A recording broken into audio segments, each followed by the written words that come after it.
안녕하세요. 6월 24일 수요일 이성진 목사입니다.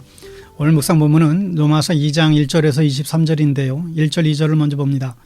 그러므로 남을 판단하는 사람아 누구를 막론하고 내가 핑계하지 못할 것은 남을 판단하는 것으로 내가 너를 정죄함이니 판단하는 내가 같은 일을 행함이니라. 이런 일을 행하는 자에게 하나님의 심판이 진리대로 되는 줄 우리가 아노라. 아멘. 로마서 1장은 믿지 않는 사람들에 대한 내용이 나오죠.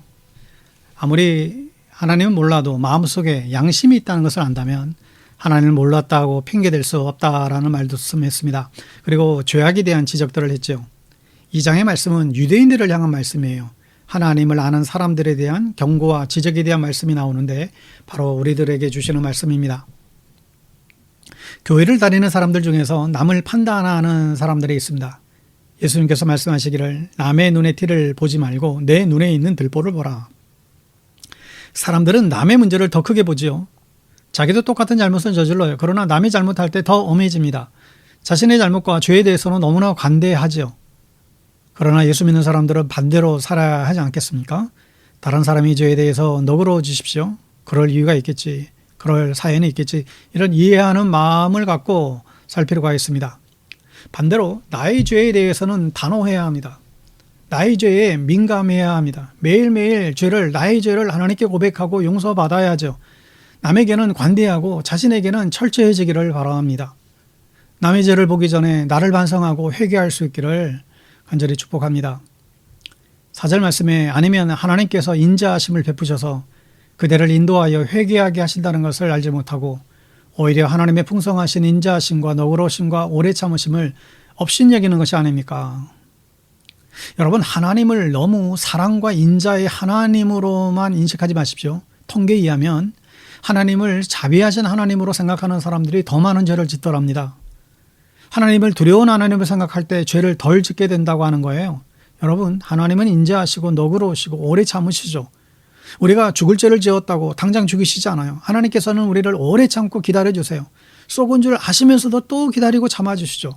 그런데 이러한 하나님의 인자하심을 이용해서는 안 됩니다. 크리스찬은 하나님의 오래 참는 이 성품을 배워야 하겠죠. 하나님을 닮아서 인자해야 되고 너그러워야 되고 오래 참아야 할 것입니다. 그러나 크리스찬의 오래 참음을 이용해서는 안 됩니다. 이런 사람들이 있어요. 그래도 오래 참아야 하겠죠. 예수님처럼 오래오래 우리가 참는 연습을 하셔야 됩니다. 우리가 오래 참을수록 또 주님께서 상대적으로 우리를 오래 참아 주실 것이기 때문에 그렇습니다. 또한 여러분, 회개를 미루지 마세요. 매일 세수하듯이 매일 면도를 하듯이 매일 회개해야 됩니다. 하루하루의 죄를 회개하세요. 하나님께서는 오래 참으시죠. 그러나 우리가 언제 죽어서 그 기회가 끝날지 알 수가 없잖아요. 매일매일 바로바로 죄를 깨달을 때마다 우리의 죄를 온전히 회개할 수 있는 은혜가 있기를 바랍니다. 여러분, 우리는 믿음으로 구원을 받습니다. 특히 개신교는 믿음으로 구원을 받는 것을 믿고 아주 중요한 교리로 생각하죠. 믿고 나면 그 다음에는 마음대로 살아도 된다. 간혹 이렇게 생각하시는 분들도 있지만 내가 구원의 확신을 갖게 되면 그 누구도 구원의 확신을 흔들 수 없다고 생각해요. 맞습니다.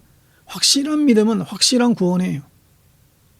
우리가 정말 믿음 가운데 있지만 때로는 연약해서 때로는 실수로 우리가 또다시 죄에 넘어지고 미끄러지는 그런 일들은 물론 있겠지만 그럼에도 불구하고 또다시 회개하고 하나님 앞에 우리가 바르게 설 때 하나님의 그 구원의 끈은 결코 끊어지지가 않죠. 그러나 여러분, 우리의 믿음이 어떻습니까? 100% 믿음, 사실 이게 존재하지 않아요. 성경에 100% 하나님 믿었던 사람들이 없잖아요. 심지어 믿음의 조상도 아브라함도 100%는 아니었어요. 자기 여종 하갈을 통해서 이스마엘을 낳았죠. 여러분, 이처럼 우리의 믿음이 이렇게 연약해요. 6절에 보면 하나님께서는 각 사람에게 그가 한 대로 갚아주실 것이다. 어쩌면 이게 참 두려운 말씀이에요. 각 사람이 행한 대로 주님께서 갚아주신다 말씀이에요. 우리가 선하게 살아야 될 이유가 여기에 있습니다. 참으면서 선한 일을 하여 영광과 존귀와 불멸의 것을 구하는 사람에게는 영원한 생명을 주시고 7절 말씀이죠. 여러분, 우리가 선한 일을 하려면 잘 참아야 돼요. 상대방이 어떻게 나오는지 우리는 선한 일을 해야 합니다. 그런 이들에게 무엇을 선물로 주신다 했습니까? 영원한 생명. 우리는 영원한 생명을 얻기 위해서 이 자리에 오신 것이죠. 우리가 하나님 앞에 늘 서 있는 것입니다.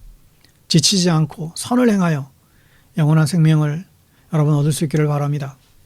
또한 하나님은 욕먹는 분이 아니세요. 하나님은 욕먹을 일도 하지 않으시죠. 그러나 우리를 통해서 하나님께서 욕먹으실 수가 있어요. 2장 23절에 보면 율법을 자랑하면서도 왜 율법을 어겨서 하나님을 욕되게 합니까? 우리는 하나님께 영광을 돌리는 사람이 되어야 되는데 우리가 선하게 살아가면 세상 사람들은 우리를 보면서 하나님께 영광을 돌릴 것입니다. 역시 교회 다니는 사람은 다르구나. 반대로 우리가 부끄럽게 산다면 세상 사람들은 우리를 보면서 하나님을 욕할지 모릅니다. 교회 다니는 사람들이 더 못됐다고 하나님의 영광을 가릴 수 있죠. 여러분, 우리의 삶을 통해서 하나님께 영광을 돌릴 수도 있고 하나님의 이름이 땅에 떨어질 수도 있습니다. 오늘날 교회의 위상과 하나님의 이름이 땅에 떨어지고 있습니다. 교회를 비난하는 사람들이 좀 과하기도 하죠. 그러나 교인들의 욕먹을 일들을 계속하고 있어요. 또 세상의 빛과 소금이 되라고 했는데 그렇지 못할 때가 더 많아요. 세상에 오히려 교회를 걱정해주는 기현상도 일어날 때도 있습니다. 여러분, 하나님의 이름을 욕되게 하지 마십시오. 나를 통하여 주님의 이름이 높아져야 됩니다. 우리의 삶을 통해서 주님의 이름을 높이는 저와 여러분 될 수 있기를 예수님의 이름으로 축복합니다.